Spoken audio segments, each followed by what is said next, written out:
ये सोना भेजी है व्हाट्सएप पर। एसआर रिकॉर्डिंग स्टूडियो सरमन की बाजार Khagaria.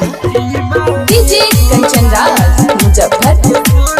DJ Kanchan Raj Muzaffarpur. Singing by Sahil Samir. साला से काठी निकाल के हम मछला में आग लगाई बहू के सोना।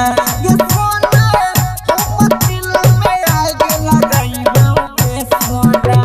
साला से काठी निकाल के हम मछला में आग लगाई बहू के सोना।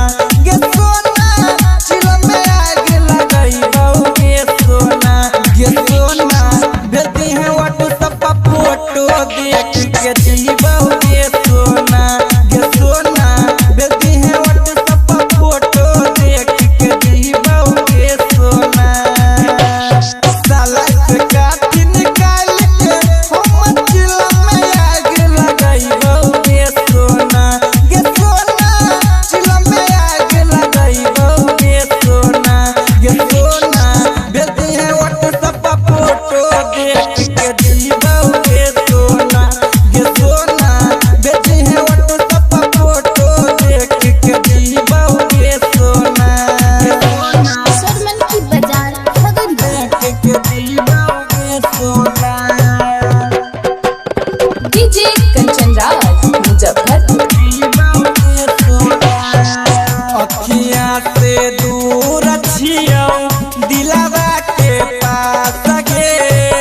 शादी होई जइतौ तोहर छियौ निराश गे। छियौ निराश। अखियाँ से दूर छियौ दिलवा के पास गे। शादी होई जइतौ तोहर छियौ निराश गे। देलही नहीं जान जे जुदाई में हम पीबौ के सोना। ये सोना तोर जुदाई में पीबौ के सोना। ये सोना भेजती है व्हाट्सएप पर फोटो देख के दीबौ के सोना।